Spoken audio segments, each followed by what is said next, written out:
Ушул күндөрү Кыргызстандын Ордо калаасы Бишкек эл аралык саясаттын чордонуна айланды. Бишкекте Шанхай кызматташтык уюмунун саммити өз ишин жыйынтыктады.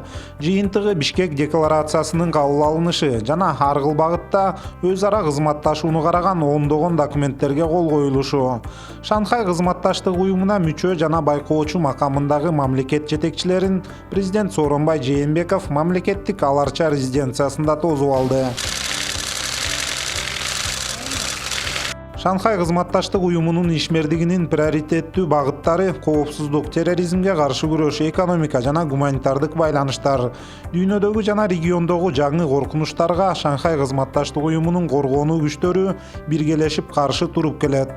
Серепчилер муну чоң жетишкендик катары белгилешет. Шанхай кызматташтык уюму түзүлгөндө эле негизги 3 жамандыкка, террорчулукка, сепаратизмге жана экстремизмге каршы күрөшүү милдети желеги астында иш жүргүзөт. Бул жолку саммитте өлкө лидерлери регионалдык коопсуздук маселесинен сырткары уюм алкагындагы экономикалык багыттагы кызматташууга да басым жасашты. Кыргызстан уделяет особое внимание реализации задач, поставленных в стратегии развития ШОС до 2025 года, где особый акцент сделан на экономическую составляющую.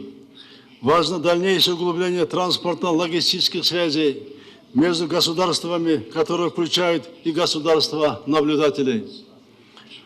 В этом контексте мы выступаем за скорейшую реализацию проекта по строительству железной дороги Китай, Кыргызстан, Узбекистан. Предлагается продолжить консультации по созданию банка развития ШОС, в том числе в плане перехода к расчетам в национальных валютах. Сейчас большую роль в развитии экономической составляющей ШОС играет Международный деловой совет и межбанковское объединение. Мы должны принимать практические меры по углублению делового сотрудничества предпринимателей наших стран.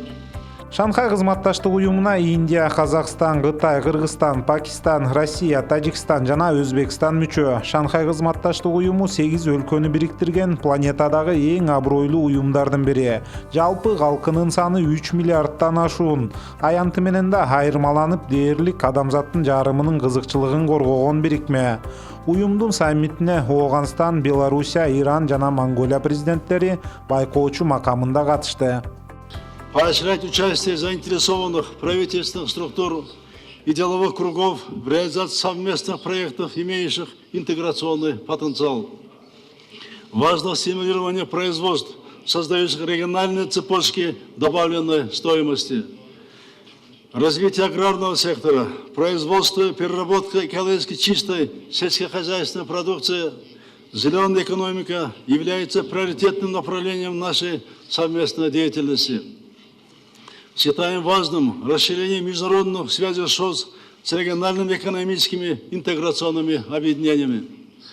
В этом контексте видится широкая перспектива реализации сотрудничества в формате ШОС и ВРЗС. В целях укрепления торгово-экономической составляющей мы провели масштабный бизнес-форум на тему «Расширяя границы сотрудничества ШОС». Также я хотел бы отметить форум женщин и медиафорум стран ШОС. Культурно-гуманитарные связи между народами наших стран являются основой межгосударственных взаимоотношений. Важно принять меры по туристическому и гуманитарному обмену между государствами ШОС, знакомству с культурой и ценностями. Активная деятельность молодежного совета ШОС вселяет надежду, что будущее ШОС в надежных руках. Шанхай кызматташтык уюму коопсуздукту камсыздоонун үлгүсү болушу керектигин Кытай төрагасы Си Цзиньпин белгиледи. Ошондой эле уюм алкагындагы экономикалык кызматташтыкты ачык, соода жүгүртүү, инвестиция тартууну кеңейтүү зарылдыгына токтолду.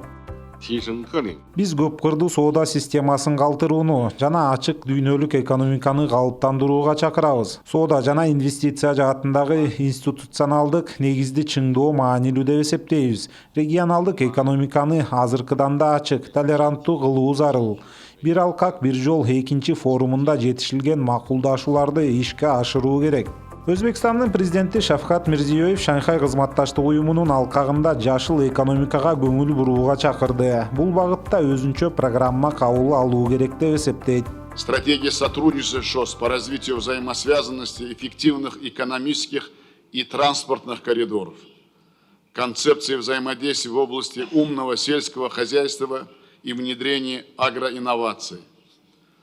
Второй. Считаем актуальным принятие программы «Зеленого пояса» ШОС в целях широкого внедрения в наших странах современных ресурсосберегающих и экологически чистых технологий. Тажикстандын президенти Эмомали Рахмон Шанхай кызматташтык уюмунун өнүктүрүү банкын жана өнүктүрүү фондун түзүүнү тездетүүгө чакырды. Айтымында бүгүнкү кабыл алынган документтер уюмга мүчө мамлекеттердин өз ара саясий, соода экономикалык, маданий, гуманитардык жана башка тармактагы кызматташуусун арттырат. Уюм терроризм, экстремизмге каршы күрөшүүдө калктын кат сабатын жогорулатуу маанилүү экенин Индия премьер-министри Нарендра Моди белгиледи. Беларусь президенти Александр Лукашенко да уюм алкагындагы экономикалык кызматташтыкты уюмга мүчө мамлекеттердин чоң кичинесине карабай активдештирүүгө чакырды. Казакстандан бул жолу коңшу өлкөнүн жаңы шайланган президенти Касым-Жомарт Токаев келди. Коңшу өлкө жетекчиси уюмдун потенциалын болушунча пайдалануу керектигин белгиледи. Шанхай кызматташтык уюмунда төрагалык кылуу эми Россия Федерациясына өтөт. Владимир Путин алдыда аткара турчу иштерге токтолду. Считаем важным наращивать сотрудничество в рамках региональной антитеррористической структуры ШОС.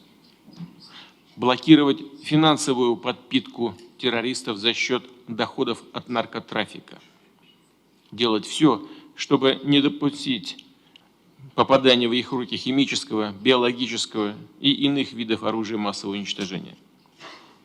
Россия также выступает за тесную совместную работу со странами-участницами организации в пресечении пропаганды идей терроризма и экстремизма в сети интернет и использования информационно-коммуникационных технологий в преступных целях. Укрепить взаимодействие в этой области призвана утверждаемая нами сегодня концепция сотрудничества в сфере цифровизации и информационно-коммуникационных технологий. Уюмга мүчө мамлекет башчылары расмий Бишкек төрагалыгы жогорку деңгээлде болгонун белгилешти. Саммит жыйынтыгында Бишкек декларациясы жана дээрлик баардык багыттагы кызматташууну караган документтерге кол коюлду.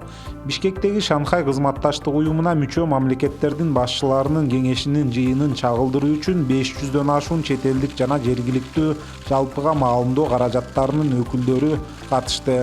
Шанхай кызматташтык уюмуна мүчө мамлекет башчыларынын кийинки жыйыны Россияда 2020 жылы 22-23 июлда өтөт.